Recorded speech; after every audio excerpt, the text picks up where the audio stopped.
What does it take to live to be 100 years old? What does it take to live to be 100?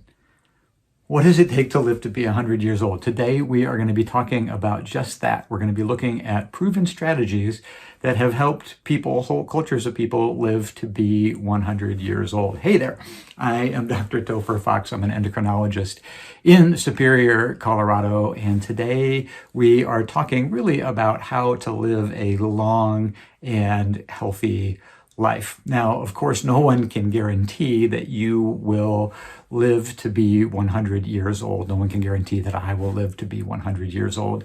But we can look at groups of people who have lived to be 100 years old, and we can say, gosh, what have they done? What strategies have they used? What seems to be true about these groups of people?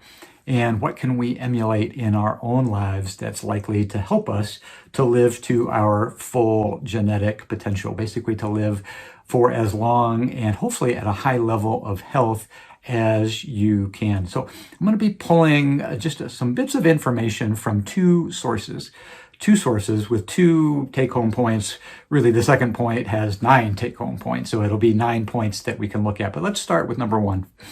Number one comes from something called the New England Centenarian study. And just like the study name sounds, New England, there were a group of researchers in New England that looked for groups of people that had lived to be 100 years old. And they studied the centenarians, the 100-year-old people, as well as their close relatives, and said, hey, what do these people do? What do these people do? Or specifically, the insight that I want for this talk is to say, how did they get to live to be 100 years old? And when we think about chronic disease, chronic illness that tends to take people's lives, heart disease, strokes, cancer, dementia, or Alzheimer's, do these people live a long time with these things, or do they simply push it farther down the road? They develop these later in life or never at all. And the punchline from the study is that it's really that second thing. They tend to delay or prevent the onset of chronic illness. So it's not that people are living to be 100, getting diagnosed with cancer at the same age as people who pass away at a younger age, and they live longer with their cancer diagnosis. Rather, their cancer diagnosis comes later in their life, in their 80s or 90s, rather than in their 60s or 70s. So we want to be able to push those chronic illnesses down the road as far as possible. And it turns out there are certain things, nutrition, movement, sleep, we talk about these all the time, certain things that actually have been proven to help do this. So delay or prevent, New England Centenarian study, that's the first take-home point. The second, and we talk about this a fair amount, is research that comes out of something called the blue zones. And this one's probably more familiar to you. You may have heard of the blue zones, these 5 areas in the world, 5 cultures in the world where they have a high percentage of people that live to be 100 years old, higher than normal. They have a great website at bluezones.com. I'll put a link up above or down below that you can click on if you want to check it out. But these 5 cultures where they have a high percentage of people that live to be 100 years old. And author Dan Buettner, National Geographic author Dan Buettner and his team, they really went and studied these cultures and said, hey, what do these people do? What do they do that helps them to live long? And they came away with 9 life lessons. They call them the Power 9. So I just want to run through those with you quickly. And my hope is that 1 or 2 or maybe 3 of these things are going to resonate as something that, hey, that sounds like something that I should be working on, that I want more of in my own life. And so I'm hoping that a couple of these resonate, and maybe you'll want to do a little bit more research on your own to say, hey, how can I make that actually happen? And we'll talk about an opportunity for that here at the end as well. So the first one, number 1, I'm just going to run through the 9 here. The first one is that they move naturally. They move naturally and they move a lot. So people in these cultures tend to have a lot of low-level physical activity. They're not necessarily running wind sprints or lifting gargantuan amounts of weight every day, but they walk a lot. They walk for transportation. They're getting up and down off the ground in order to do food preparation or play with children. They move a lot. So a low-level but high amount of physical activity is one of the things that seems to be constant among these cultures to help people live to be 100. The second is that they have a sense of purpose, a reason to get up in the morning. The Japanese call this ikigai. In Costa Rica, it's called plan de vida. We can think of it as basically the reason to get up in the morning. And it doesn't necessarily have to be something grandiose that you need to save the world or you want to save the world or create the next Facebook or the next Google or the next iPhone, but rather something that is a sense of purpose. It gives you a meaning. It gives you a reason for being. And we know that people who have a sense of purpose, who have some goals in life, actually live longer and healthier than people who don't. Number 3, so we're going through 9 of these. Number 3 is what they call downshift. People have a skill set, an ability that's often baked into the culture, a way to handle stress, a way to handle the daily grind, to let that stress out before it creates physical problems. Number 4 is they eat till they're 80% full. I love this. The Japanese have a term, hara hachi bu, which means I want to push away from the table when I feel like I'm 80% full. And some obesity experts think that this idea, the idea that we don't have to fill till that hunger feeling is completely gone in order to survive. That probably is a survival instinct, that when we have food, we want to eat what's available. But it may be that difference between going to 80% and going to 100% is the difference between maintaining a healthy weight and becoming overweight.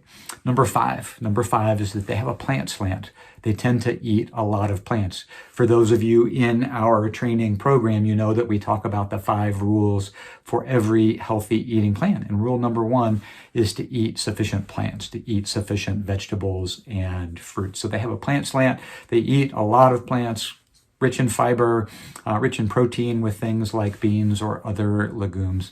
So number 5 is plant slant. Number 6, and this may not apply to everybody, is what they call wine at 5. It turns out 4 out of the 5 blue zone cultures tend to have 1 glass, so a moderate amount, 1 small glass of alcohol as part of their culture.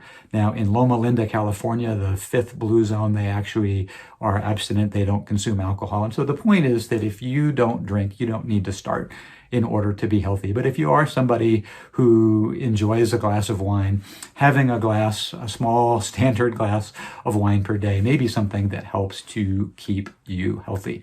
All right, we're up to number 7. Number 7 is belong. People in the blue zones tend to belong to a faith community, a faith-based community. And it's actually been shown that people who have a faith, a common faith, and who actually practice that faith also live longer and healthier than people who don't. Now, not everybody has faith. For me, faith is important, but not everybody has a faith or necessarily a religion that they practice. But we might even think of faith as living such that your values, your actions are aligned with your values. But anyway, let's leave that as it is. Number 7 is to belong. Number 8 is family first. People in the blue zones cultures tend to focus on family and close relationships first, and that'll lead us right into to 9, which is called the right tribe. They have the right group of people around them, a group of people that cares for them and supports them. Often multiple generations of people might be living in close proximity, and neighbors look out for each other. And I find it interesting that for the blue zones, those last 3, to belong, loved ones first, family first, and right tribe, all have to do with social connection. And we know that having strong relationships actually is something that predicts a longer and healthier life. So again, power nine from the blue zones for how to increase your odds of living to 100. So check out the list that's either going to be up there or down there, and see if 1 or 2 of these might resonate with you, something you want to focus some energy in on over the next week or 2 to improve the quality of your own health and improve the quality of your own life. Now, as I wrap up, I do want to say that if you are a woman 50 plus who's been diagnosed with prediabetes, we have lots more training just like this on how to do the 2 most important things in order to stay healthy, to be at your best physically, to be the hero in your own life, to know what the right thing to do is with regard to nutrition, movement, sleep, including some things that as you go through menopause, there are some special challenges, whether it's losing muscle mass, feeling like your body's not the body that you recognize anymore, having disrupted sleep because of hot flashes and such. So anyway, know the right thing to do and then actually do it consistently. And there are some reasons that it's hard to do that. It's harder, even though we know the right thing to do. Most of us have some barriers that are in the way that keep us from doing that specifically. And there's a system that you can build to help yourself follow through that doesn't involve just relying on more willpower, because we know willpower always runs out. Anyway, you can find out more information, reversingprediabetes.com. Program is built just for you. So I hope that you will come join us in that community. We've got a wonderful group of people, and we are growing and inviting new folks all the time. So anyway, I will wrap up. New England Centenarian study, let's push those chronic illnesses out down the road for as far as possible, and we might do that using some of these pieces of advice from the Blue Zones, the Power 9. So until next time, I wish you peace. Take care.